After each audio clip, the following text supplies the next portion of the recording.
ನಮಸ್ತೆ ಸ್ನೇಹಿತರೆ, ಇವತ್ತು ನಿಮಗೋಸ್ಕರ ಚಪಾತಿ ಅಥವಾ ಪೂರಿಗೆ ಸೈಡ್ ಡಿಶ್ ರೆಸಿಪಿನ ತಂದಿದ್ದೀನಿ.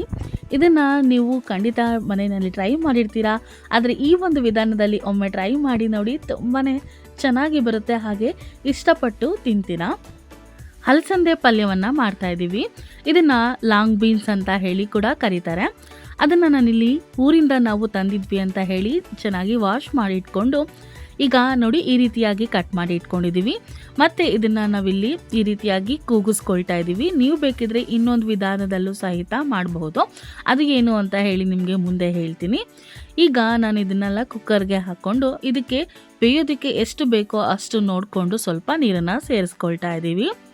ನೋಡ್ತಾ ಇರ್ಬೋದು, ಇದು ಮುಳುಗುವಷ್ಟು ನಾನು ನೀರನ್ನು ಹಾಕಿ, ಇನ್ನೂ ಮೇಲ್ಗಡೆ ಸ್ವಲ್ಪ ನೀರನ್ನು ಹಾಕಿ ಇದಕ್ಕೆ ರುಚಿಗೆ ತಕ್ಕಷ್ಟು ಉಪ್ಪನ್ನು ಸೇರಿಸ್ಕೊಳ್ತಾ ಇದ್ದೀನಿ. 1-2 ವಿಜಿಲ್ ಇದನ್ನು ಕೂಗಿಸ್ಕೊಂಡ್ರೆ ಸಾಕಾಗುತ್ತೆ, ಆಲ್ಮೋಸ್ಟು ಬೆಂದೋಗುತ್ತೆ. ಹಾಗಾಗಿ ನೋಡ್ತಾ ಇರ್ಬೋದು, ಇವಾಗ 2 ವಿಜಿಲ್ ಆಗಿದೆ. ನಂತರ ನಾನಿಲ್ಲಿ ಲಿಡ್ನ ಓಪನ್ ಮಾಡಿ ತೋರಿಸ್ತಾ ಇದ್ದೀನಿ.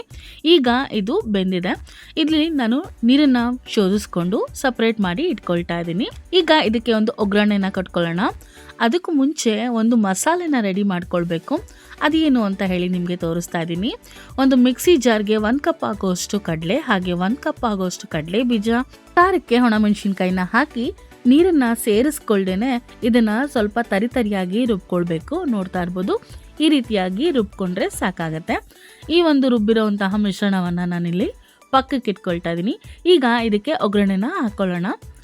ಆಗಲೇ ನಿಮಗೆ ಹೇಳಿದೆ ಇನ್ನೊಂದು ವಿಧಾನದಲ್ಲಿ ಮಾಡೋದು ಅಂತ ಹೇಳಿ, ಅದನ್ನು ಹೇಳ್ತೀನಿ, ವಿಡಿಯೋನ ಸ್ಕಿಪ್ ಮಾಡೋಕ್ಕೆ ಹೋಗಬೇಡಿ.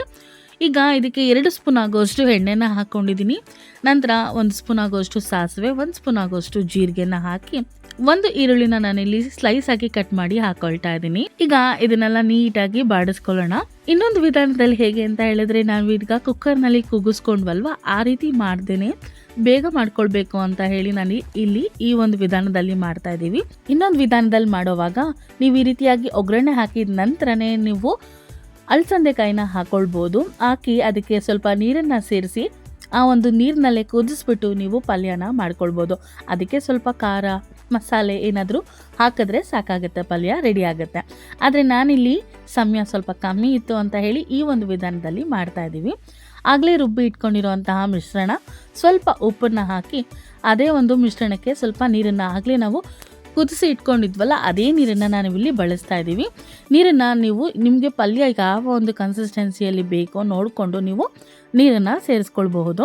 ನಾವಿಲ್ಲಿ ಸ್ವಲ್ಪ ಗಟ್ಟಿಯಾಗಿಯೇ ಮಾಡ್ಕೊಳ್ತಾ ಇದ್ದೀವಿ, ಹಾಗಾಗಿ ನೀರನ್ನು ನಾವಿಲ್ಲಿ ಜಾಸ್ತಿ ಬಳಸಿಲ್ಲ. ನೀವು ಬೇಕಿದ್ರೆ ಸ್ವಲ್ಪ ನೀರನ್ನು ಜಾಸ್ತಿ ಹಾಕ್ಕೊಂಡು ಸ್ವಲ್ಪ ತೆಳ್ಳಗೆ ಸಹಿತ ಮಾಡ್ಕೊಳ್ಬಹುದು. ನೋಡ್ತಾ ಇರ್ಬೋದು ಎಷ್ಟು ಚೆನ್ನಾಗಿ ಪಲ್ಯ ರೆಡಿ ಆಗೋಗುತ್ತೆ. ಈ ರೀತಿಯಾಗಿ ಮಾಡ್ಕೊಂಡಾಗ ಚಪಾತಿ ಪೂರಿ ಅದಕ್ಕೆಲ್ಲ ಮಸ್ತ್ ಕಾಂಬಿನೇಷನ್ ಆಗಿರುತ್ತೆ ಮತ್ತು ತುಂಬ ಚೆನ್ನಾಗಿರುತ್ತೆ. ಆರೋಗ್ಯಕ್ಕೂ ಸಹಿತ ಒಳ್ಳೆಯದು. ಸೀಸನ್ನಲ್ಲಿ ಸಿಕ್ಕಿದಾಗ ಖಂಡಿತ ಇದನ್ನು ಟ್ರೈ ಮಾಡಿ. ಹೇಗೆ ಬಂತು ಅಂತ ಹೇಳಿ ನೀವು ಕಮೆಂಟ್ ಸೆಕ್ಷನಲ್ಲಿ ಕಮೆಂಟ್ ಹಾಕೋದನ್ನು ಮರಿಬೇಡಿ. ನೋಡ್ತಾ ಇರ್ಬೋದು, ಈಗ ನಾವು ಚಪಾತಿ ಜೊತೆಲಿ ಇದನ್ನು ಸರ್ವ್ ಮಾಡ್ಕೊಳ್ತಾ ಇದ್ದೀವಿ. ಟೇಸ್ಟ್ ಅಂತೂ ತುಂಬಾ ಚೆನ್ನಾಗಿ ಬಂದಿತ್ತು, ನಮಗಂತೂ ತುಂಬ ಇಷ್ಟ ಆಯಿತು. ಊರಿಂದ ಬೇರೆ ತಂದಿದ್ವಾ, ತುಂಬ ಫ್ರೆಶ್ ಆಗಿ ಇತ್ತು, ಯಾವುದೇ ಒಂದು ಔಷಧಿ ಅಥವಾ ರಾಸಾಯನಿಕ ಗೊಬ್ಬರಗಳನ್ನ ಏನೂ ಕೂಡ ಮಿಕ್ಸ್ ಆಗಿರೋದಿಲ್ಲ ಈ ಒಂದು ಅಲಸಂದೆಕಾಯಿಗೆ. ಹಾಗಾಗಿ ತುಂಬ ಚೆನ್ನಾಗಿರುತ್ತೆ, ಹಾಗೆ ಆರೋಗ್ಯಕ್ಕೂ ಸಹಿತ ಒಳ್ಳೆಯದು. ನಾರಿನಾಂಶ ಜಾಸ್ತಿ ಇರೋದ್ರಿಂದ ಇದರಲ್ಲಿ ಫೈಬರ್ ಕಂಟೆಂಟ್ ಎಲ್ಲ ಇರುತ್ತೆ. ಹಾಗಾಗಿ ನೀವು ಸಹಿತ ಒಮ್ಮೆ ಆದರೂ ಟ್ರೈ ಮಾಡಬೇಕಾದಂತಹ ರೆಸಿಪಿ. ಇವತ್ತಿಗೆ ಈ ಒಂದು ವಿಡಿಯೋನ ಮುಗಿಸ್ತಾ ಇದ್ದೀನಿ. ಮತ್ತಷ್ಟು ಹೊಸ ರೆಸಿಪಿ ಜೊತೆ ನಿಮಗೆ ನೆಕ್ಸ್ಟ್ ವಿಡಿಯೋದಲ್ಲಿ ಸಿಗ್ತೀನಿ. ಅಲ್ಲಿವರೆಗೂ ನಮ್ಮ ಚಾನಲ್ನ ಇದೇ ರೀತಿ ವಾಚ್ ಮಾಡ್ತಾ ಇರಿ. Thank you for watching.